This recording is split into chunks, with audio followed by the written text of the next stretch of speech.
आज मी new year special केकची recipe share करणार आहे। आजची केकची रेसिपी पाहून आज तुम्हाला मज्जाच येणार आहे। ना मैदा आहे, ना अंडा, ना रव्याचा हा केक आहे।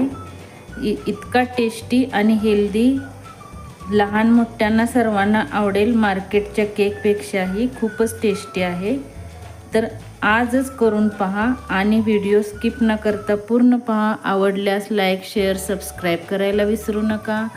तर चला आपण साहित्य पाहूया काय काय लागणार आहे ते। नमस्कार, स्वागत आहे तुमचे संगीतास किचनमध्ये। तर चला साहित्य काय काय लागतंय ते पाहूया। एक वाटी घ्यायची मापाला कोणतीही। मी ह्या वाटीने 2 वाटी पीठ घेतलेलं आहे गव्हाचं। 1 वाटी साखर बारीक करून घेतलेली आहे मिक्सरला। 1 वाटी गुणगुण दूध आहे, कोमट दूध घ्यायचे आहे। पीठ घेतलेले आहेत मिक्सरला बारीक करून। याच्याऐवजी तुम्ही कोको पावडर घेऊ शकता, 4 चमचे घ्या। जर जास्त डार्क कोको पावडर असेल तर 2च चमचे घेऊ शकता, जसे आवडेल तसे घेऊ शकता। तेल घेतलेलं आहे 1 वाटी आणि काही ड्रायफ्रूट्स लागणार आहेत आणि अजून एक वस्तू यात टाकणार आहे, त्यामुळे व्हिडिओ स्किप न करता पहा। चला तर आपण आता मिक्स करून घेऊया। सर्वात पहिल्यांदा घ्यायचं एक भांडं मोठं घ्या, थोडं मिक्स करायसारखे। साखर कमी जास्त तुम्ही करू शकता आणि कोमट दूध घ्यायचे आहे। आधी मी पाऊण वाटीच घातलेलं आहे, थोडंसं ठेवलेलं आहे। याला मिक्स करून घ्यायचं आहे व्यवस्थित। साखर वाटलेली आहे त्यामुळे जास्त टाईम लागणार नाही। जर साखर तुम्ही वाटलेली नसेल तर मग टाईम लागणार याला। हे पहा, हे मिक्स करून घेतलेलं आहे। तेल घालायचे, तेल घालून चांगले मिक्स करून घ्यायचं आणि आता हे पीठ घालून घ्यायचे आहे। पीठ घालून मिक्स करून घ्यायचे। गाठी झाल्या नाहीत पाहिजेत। हेही दूध थोडं थोडं करत घालायचे आहे आणि हा बिस्किटचा चुरा आहे। याच्याऐवजी तुम्ही कोको पावडर घालू शकता। बिस्किटाने खूप छान होतं, कलर येतो छान, स्वादलाही खूप छान लागतो। हे मी अजून दूध घेते, एवढं दूध लागल तसं घालायचं आहे। जास्त पातळ बॅटर करायचं नाही आणि जास्त घट्टही ठेवायचे नाही। हे मी हॅपीची बिस्किटे घेतलेली आहेत। अजून थोडं दूध लागतं याला, अजून थोडं दूध घेतलेलं आहे मी। एकाच डायरेक्शनमध्ये चांगलं फिरवून घ्यायचं आहे। बॅटर आपलं असं हलकं झालं पाहिजे। आपण असं हलवताना जड लागते ना, ते असं आपण फिरवत गेलो की हलकं होतं, त्याने खूप छान केक होतो, जाळीदार मऊ होतो।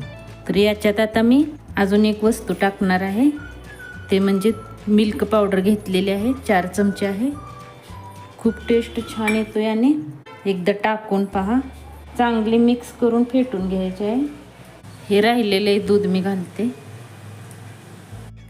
तर दूध 1.25 वाटी लागलेलं आहे, कारण का तर 2 वाटी गव्हाचं पीठ मी घेतलेलं, त्यामुळं दूध थोडं जास्त लागलेलं आहे आणि मी सांगितले त्याप्रमाणे बॅटर बनवा। हे पहा, आता मी फिरवून घेतलेलं आहे। पहा, असं झालं पाहिजे। असं आपण उचललं ना, असं रिबिनगत पडलं पाहिजे। हे पहा, हे पहा, असं झाली पाहिजे कन्सिस्टन्सी याची। ड्रायफ्रूट्स घालायचे आहेत आणि मिक्स करून घ्यायचे आहे याला। तर आता सोडा आणि बेकिंग पावडर घालायच्या आधी पहिलं आपल्याला भांडं हे करून घ्यायचं आहे, ग्रीस करून घ्यायचं। तर इथे मी डब्बा घेतलेला आहे, तुम्ही कोणते भांडं घेऊ शकता। थोडंसं याला तेल लावून घ्यायचे आहे।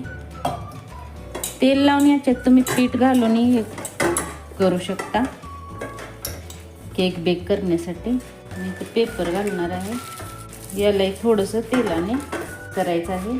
तुम्ही साधा क्लीन पेपर असला ना तोही घेऊ शकता, फक्त तेल थोडंसं लावायचं आतून। तर याला आता तेल लावून घेतलेलं आहे। इथे मी 1 चमचा बेकिंग पावडर घेतलेली आहे आणि अर्धा चमचा बेकिंग सोडा म्हणजे खायचा सोडा आहे आणि थोडंसं दूध घालायचं आहे याच्यावरती फॉर्मेट व्हायला आणि चांगले मिक्स करून घ्यायचे आहे। याला आता हळूवार हाताने मिक्स करायचे आहे।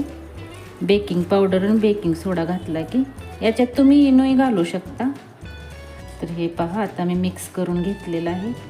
जास्त याला हलवत बसायची नाही। चला आता याच्यात आपण घालून घेऊया। हे पहा, हे असं करून थोडं टॅप करून घ्यायचे आहे.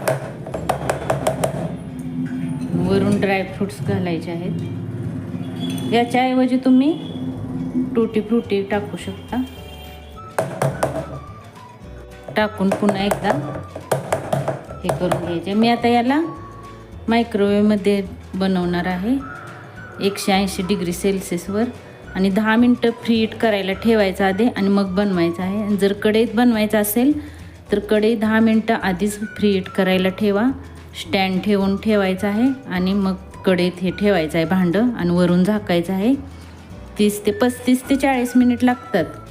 आणि मायक्रोवेव्हमध्ये आता 30 मिनटं ठेवणार आहे 180 डिग्री सेल्सिअसवर. तर चला आपण आता ठेवूया. मी आता याच्यात ठेवणार आहे फ्री हीट करायला ठेवलेलं. मी आता ठेवते याच्यात. 180 डिग्री सेल्सिअसवर लावायचं आहे. तर चला 30 मिनटानंतर पाहूया. 30 मिनिट झालेले आहेत. मी काढून आणलेलं आहे ओव्हनमधून. हे पहा, खूप छान झालेलं आहे. थोडंसं क्रॅक येतात पण खूप छान होतो हा. तर याला आपण आता काढून घेऊ. थोडं थंड करून मग काढून घ्यायचे आहे. हे पहा, खूप छान बनतो. हा पेपर काढून घ्यायचा आहे.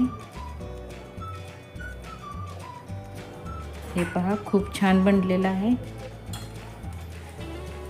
चला केक आता आपण कट करून पाहूया कसा बनला आहे ते. खूप छान बनतो. थोडंसं क्रॅक आलेलं आहे पण खूप छान बनलेला आहे. पहा खूप छान बनलेला आहे. एकदम प्लपी आणि एकदम मऊ रुईसारखा बनलेला आहे. हे पहा, तर नक्की ट्राय करून पहा. व्हिडिओ आवडल्यास लाईक, शेअर, सबस्क्राईब करायला विसरू नका.